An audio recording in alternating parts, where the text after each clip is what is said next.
Jennifer is in Houston, Texas. Hi, Jennifer. How are you? I'm doing fabulous.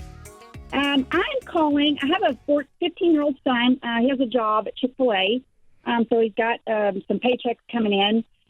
He took your class. Both of my teenagers took the high school class at home. We just bought the package, so he has all the tools. We've got him envelopes.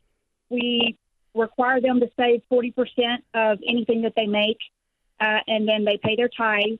So there's another 50% that he just wants to blow on video games and video stuff, which I hate. And it's problems with we have to keep him under so many hours, otherwise his attitude has to be put in check. Mm-hmm. So would you advise we just let him blow all that money? Or at what age do you start giving them more choices to either be successful or to fail? Well, here's the deal, Jennifer. For me, I'm probably more like your son. I was a spender. I didn't really keep track of a lot. I kind of just, I wasn't that great with money as a teenager. And mom and dad, I mean, you guys, I would say, had levels of accountability that we kind of had to meet. But overall, there was a level of us just making mistakes. And for me, I appreciated that because I would rather learn from my own mistakes with the money I've earned. When I make a mistake, I feel it so much more than obviously if you were just handed money and you made a mistake with that money. And so for me, learning from those mistakes, they were inexpensive. There was a level of safety because I was under mom and dad's roof versus the first time I made a mistake was out on my own. So I would say there's a balance of allowing him to feel the pain and the mistakes that he's making if you consider buying all the video games a mistake.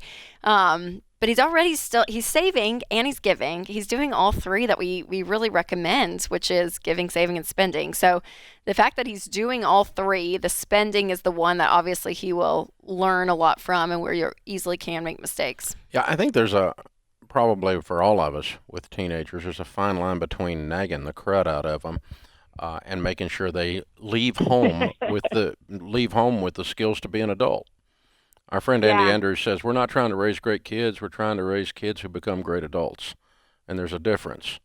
And so my job, if I'm you, I'm talking to him and saying, my job is not necessarily to judge whether buying video games is stupid or not. I kind of think it is. But it's not my job to do that. My job is to make sure, as your mom or your dad, that you have spending, saving, and giving skills. Now, that means that if you continue to completely waste your spending money, then we're going to talk about it, that you're wasting that, because I want you to get it that you're wasting that. I'm probably going to let you do it, but I want you to get it because, honey, if you don't get your spending under control, you're going to be a 45-year-old doofus as a husband. Right? Okay. Because next time, when he's 45, it'll be bass boats. Yeah. Right. So then I shouldn't be concerned about, too much video games, controlling how much he plays. If he wants to now controlling how much he plays and controlling screen time is a whole nother discussion. But that's not having to do with spending. Okay. That's not having to do with money. That's got to do with his behaviors. And there is all kinds of data coming out on kids and screens, and none of it's good.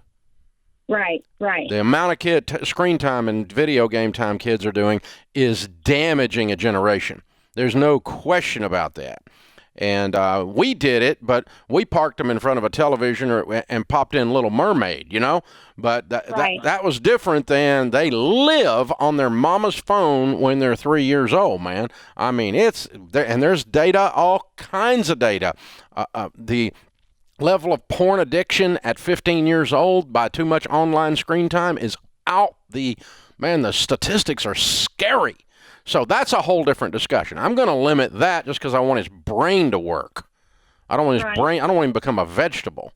But I'm not limiting that because of the I'm sorry? At what point do I say you can save if you want, or you don't have to save?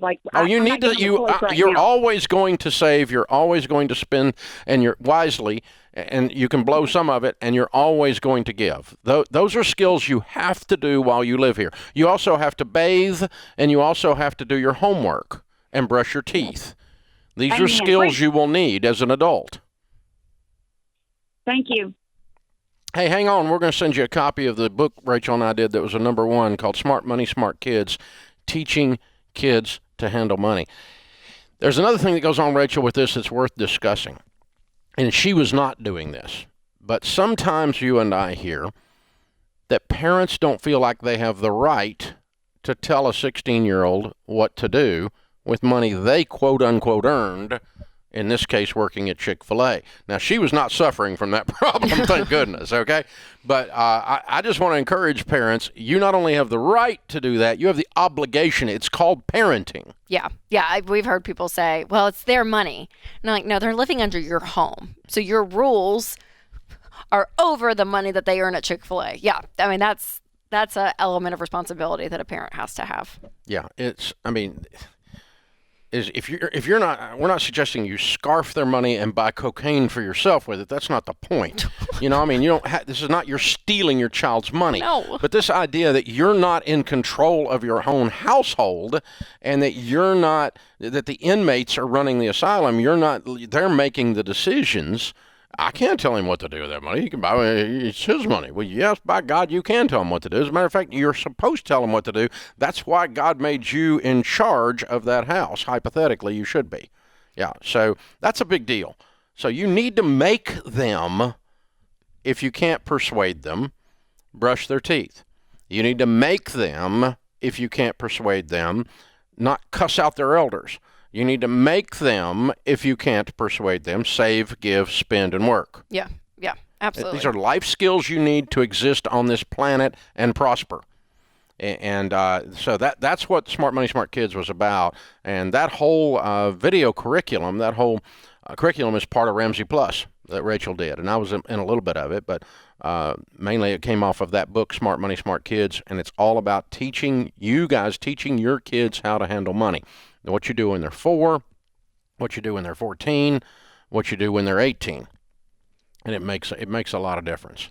Yeah, the subject with money and parents, I mean, it's one of those discussions that can feel intimidating. It's one of those discussions that parents don't feel like they have the margin to even partake in because they're trying to just keep the lights on in their own home. Like, I mean, there's so many dynamics, but I think bringing in money, the conversation, how you handle it, and the ebb and flow of life, making it a part of the rhythm is something that's really important as a parent. And to be open and honest and have discussions and have questions and talk about it. Like, it's not an evil subject. So engage it as a parent. And the more your kids can handle their own money and learn to give it, save it, and spend it for what they've earned, that's what changes in their brain. I mean, it clicks with them, and it clicks so early. The old saying is, teach someone the value of a dollar. That's the old saying. But what it amounts to is teach them to value things that matter.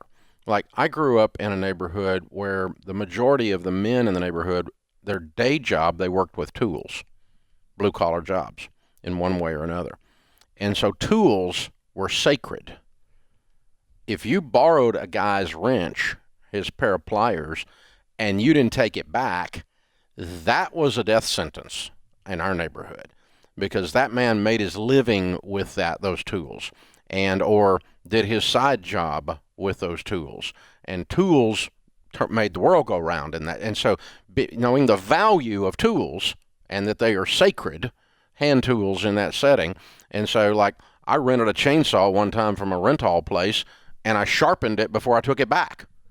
And the rental guy goes, "Who does that?" And I went, "Well, guys that grew up in my neighborhood."